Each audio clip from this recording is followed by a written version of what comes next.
Palavur badminton ക്ലബിന്റെ വാർഷികാഘോഷം വർണ്ണാഭമായി. K Babu MLA. ഉദ്ഘാടനം ചെയ്തു.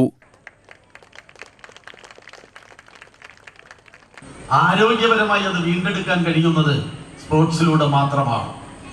ആ സ്പോർട്സ് ഇവിടെ ബാഡ്മിന്റൺ എന്ന നിലയിലേക്കുള്ള പ്രവർത്തനങ്ങളുമായിട്ടാണ് അതിരാവിലെ ഈ ക്ലബിലേക്ക് എത്തുന്ന എൻ്റെ പ്രിയപ്പെട്ട സുഹൃത്തുക്കളുണ്ട്.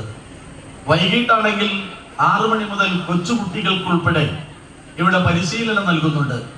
പരിശീലനം നേടിയിട്ടുള്ള കുട്ടികളാണെങ്കിൽ ഇന്ന് സ്റ്റേറ്റ് ലെവലിലേക്ക് ബാഡ്മിന്റൺ രംഗത്ത് മികവാർന്ന രൂപത്തിലേക്കുള്ള അംഗീകരിക്കപ്പെടുന്ന തരത്തിലേക്കും മാറാൻ ഈ ക്ലബിലൂടെ കഴിഞ്ഞിട്ടുണ്ട് എന്നത് നമുക്ക് അഭിമാനിക്കാവുന്ന തരത്തിലാണ്.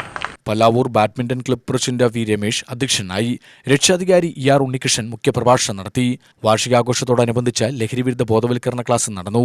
Thrissur assistant excise commissioner P Satheesh ലഹരിവിരുദ്ധ ക്ലാസ് എടുത്തു.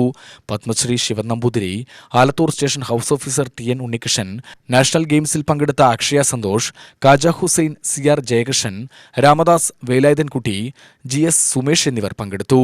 ക്ലബ് സെക്രട്ടറി സുരേഷ് അനന്തരാമൻ സ്വാഗതവും ട്രഷറർ കെ.ജെ. തനോജ് നന്ദിയും പറഞ്ഞു. വാർഷികാഘോഷത്തിന്റെ ഭാഗമായി മെഗാ മ്യൂസിക്കൽ ആൻഡ് ഡാൻസ് ഇവന്റും അരങ്ങേറി. തുടർന്ന് നാടൻപാട്ടുമുണ്ടായിരുന്നു.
UTV news Palakkad.